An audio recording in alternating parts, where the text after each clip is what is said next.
What's up, everyone? Just finished watching Godzilla vs. Kong. I'm going to give you my review. I'm just going to briefly go over things I enjoyed and I did enjoy first, and then we're going to break it down, which will have spoilers, but I will warn you before I get to the spoilers. If you haven't done so, hit the subscribe button. We talk about movies, TV shows, reviews, comics, everything, trailer reactions. So hit that subscribe button. If you do enjoy the video, do give it a thumbs up. It does help out the channel. Alright, so let's go the good things first. Now, I've got them all written down here on my phone. The connection that it gives the viewer to Kong and Godzilla. Like, you're going to be a Godzilla fan, you're going to be a Kong fan, and it really draws you to both of those characters. And me, I'm obviously a Kong man. I love Kong. I was rooting for Kong the whole time. The fight scenes. Oof. One thing Warner Brothers know how to do right are the fight scenes. This was epic. The visual effects, the cinematography was amazing in this. It wasn't too over the top with the CGI, which was really good. And the musical score. The musical score was great. The orchestra was really good. I really felt more emotions, even the action scenes with the action-packed music. And then when it came to the drama side, that slower kind of music, it really did draw you in more into the scenes. Now, the things that I didn't like, I felt that it was very rushed. They did rush through the start, as when we go through my spoiler part, I'll explain it all. But I do feel it's very rushed. They should have, I reckon, could have broken this into two films, which I'll explain at the end. But yeah, I've just felt it was rushed. A bit far-fetched, this whole source wall that you can go down through the middle of Earth to get to where it's the Titans world, where they're all from. It's a bit far-fetched. The humor was very, very plain, I felt. Sorry, I forget the actors' names, but the Stranger Things and the Deadpool 2 actors and actress, just their comedy, like their lines were just a bit too cheesy. They were there just for the humor, which I just felt didn't really pay off, and it was predictable. As we go through my spoiler part next, and I'll explain to you, I predicted the whole thing as I was watching. So that's my brief review. I'm going to give my score at the end, along with everyone else's scores around the internet. So be sure to stay around for that. But if you haven't watched the film, I suggest you maybe switch off now, because I'm going to go through it, which is going to have some spoilers. Okay? And if you're switching off now, be sure to hit that subscribe button and give it the thumbs up if you enjoyed, to help out. Now, spoilers. Kong's intro to Skull Island ends up him being held in a confinement. It explains that if they let Kong go out of confinement, Godzilla will come for him, because there can only be one Titan, because the little girl wants him to be released, and so that's why they explain they've got him captured and confined. The credits obviously then start, which show all the Titans that have fought and lost and won. So it gives us a nice brief history of that, so we can understand. And then it starts with this podcast guy infiltrating the Apex cybernetics, they're called, and they're learning about Kong, and they're up to something fishy. I knew from them, these guys, they're going to be the bad guys. They always, in films and shows, whatever it is, they always introduce the villains within the first 5 to 10 minutes. You go back and watch every film that you've ever seen, you'll always see that in the first 5 to 10 minutes, we're always introduced into the villain. Then Godzilla rocks up and absolutely destroys the shit out of the Apex cybernetics, and you try to thinking, why is that happening? We then get flown to the Monarch Relief Camp, where the Stranger Things girl, again, sorry I forget her name, I should have got her name and wrote it down before, he's trying to convince that Godzilla is good, because he absolutely demolished this place. It was all over the news, and that he was provoked by something. And obviously, as the film goes along, we find out what he was provoked about.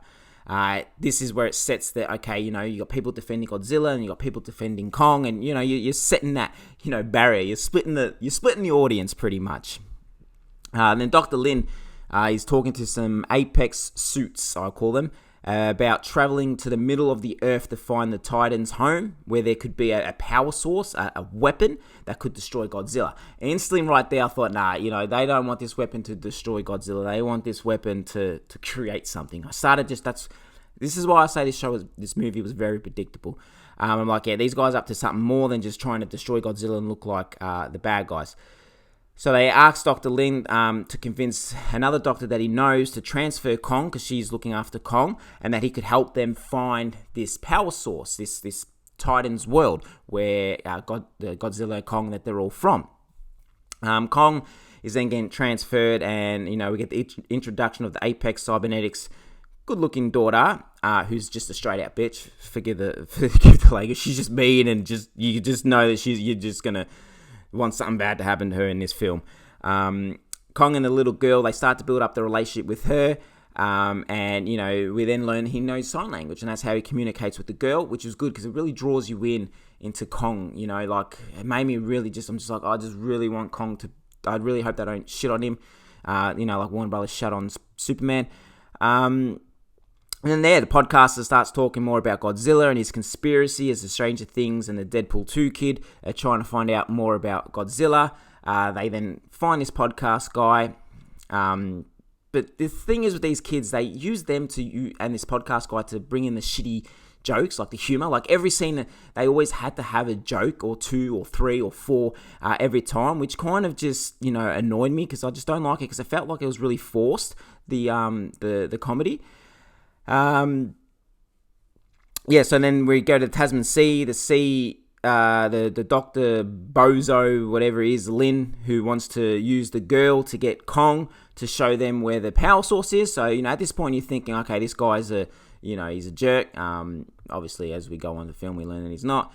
And they're just going to use the girl to try to get Godzilla because he needs to get them to the source wall, to this world so that they can Apex Cybernetics can get these powers to create something. I thought it was going to be a bomb. And then we get the first battle, round 1. And it was an epic fight scene that we saw on the trailer. It went for a bit longer than the trailer, obviously, which is absolutely awesome fight scene. Loved it. And then, obviously, Godzilla, spoiler, like I said, took round 1. We then get the podcaster and the kids trying to find out about the stuff about Apex kinetics, what they're hiding, So you got these 2 kids and podcast breaking into this high facility like this. It's like a bit far, It's okay, man, these like 2 little kids, and yes, okay, the podcaster guy's a bit of a tech guru and the kid is, but like, come on, man, this is meant to be a high-tech facility. They make it to the Titans world, so there we go to the Antarctica, and they get the girl. They get the girl to talk to Kong, who finds the power source. Well, they break through. They make it to the Titans world, which looks amazing. I love the visuals on that. The humor team, I call them, end up on a monorail when they're infiltrating Apex Cyberkinetics. So they end up on a monorail, and they end up in Hong Kong. It's like a basement in Hong Kong that the Apex Cybernetics have, and they're obviously building Mega Godzilla. And then I thought, right then and there, I said, okay, this is what's going to happen. I knew it. I just caught it. This is why I don't like films that is very predictable. I'm just very smart. We'll just say they're very predictable because I'm not really a smart man. But I knew that they've created Mega Godzilla. What's going to happen is Kong and Godzilla obviously need to fight again at Hong Kong. They're going to punch on then, and then eventually this Mega Godzilla is going to try to take them both out and be the alpha male, and they're going to join forces and take them on. And I just knew that right then and there. But then that's obviously why Godzilla was attacking Apex Cybernetics, we find out, because it knew that it was a threat there. Then Kong obviously discovers the tomb of his ancestors, and he gets his axe. He sits on his throne, and I was just like, yeah, man, my boy King Kong, there he is right there. The boss bitch then obviously does what they were sent there for do and screw him and try to take this power to make the Mega Godzilla even more powerful. So this the boss's daughter, they start to drill in there, and then all of a sudden all these monsters start flying out, and it's just all war. Everyone's getting their asses absolutely handed to them. Godzilla blows a hole from Hong Kong to the Titans world. Kong's just like, okay, let's go. He just jumps down this hole and is like, that's it, I'm taking on. We then get round 2 with Godzilla.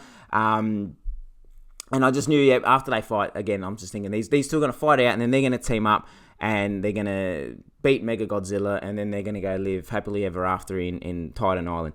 Round 2 in Hong Kong goes my boy Kong. We then get a fight break kind of thing as Apex boss tells the humor team, the kids and the podcast guy, why he created Mega Godzilla. Mega Godzilla then just absolutely rips the shit out of this bloke. We then get round 3, Godzilla, I guess you can say, KO's Kong, unfortunately. Kong's laying on the floor, he's standing on him, screams at him, and just walks off. And then Mega Godzilla completely, like I said, destroys everyone. He then comes up to Earth, and we have comes up to Earth, comes out of the basement. Then we have Mega Godzilla versus Godzilla. And we have these two guys fighting it out. Dr. Lind then, proves that he's a good guy, and he helps bring Kong back to life as he was just, he was dying out. Like, his pulse was very low, so they used the ships that they were flying into, boom, bring him back to life. He comes to life. Godzilla, King Kong, obviously team up. They take on Mega Godzilla. Again, spoiler it. Obviously, they win. Give each other a nod. He goes off into the water. Godzilla swims off, and then Kong is back at his island. And family, friends, everyone unites, and everyone's all happy. End of story. Now, like I said, it was very far-fetched. I felt they rushed it. Maybe they could have, broke this into 2 films. They could have really done, Kong Godzilla fight it out, and then at the end, Mega Godzilla returns, and then bang! Leave it open for a second film. Not try to just rush everything, Maybe it couldn't have worked, but they could have really started a franchise. Obviously, they're both still alive. They could keep creating more movies, but I just felt that they could have made a second film by simply letting, Mega Godzilla just arrive and then end the film. But yeah. My rating, so IMDb has it as 7 out of 10. Rotten Tomatoes has it at a 79%. Metacritic has it at 61%. Me, I'm going to give it a 7.5 out of 10. I could have just been a little bit... I think the humor was what annoyed me, like the podcast and the 2 kids. Like, it just felt really forced on their scenes. And to be honest, their scenes weren't really that important anyway. Like, yes, they do reveal some things about Apex Cybernetics, but they weren't really that important. But yeah, that's my rating, a 7.5 out of 10. What do you guys think? If you've seen it, please let me know in the comment section below what you enjoyed, what you didn't enjoy. If you haven't done so, hit the subscribe button. Do give the video a thumbs up if you enjoyed it. It's just so that it helps out the channel. I'll be back in the next couple of days. I've just watched Mighty Ducks Game Changers. I've watched The Falcon and Winter Soldier. And so I'll be back with those reviews. Thank you for watching, guys. I always appreciate it. If you haven't done so, jump on my Instagram at Talking Pop Culture. I review comics and interact with you guys there. So once again, thanks for watching. I'll talk to you guys soon. Happy Easter. Peace.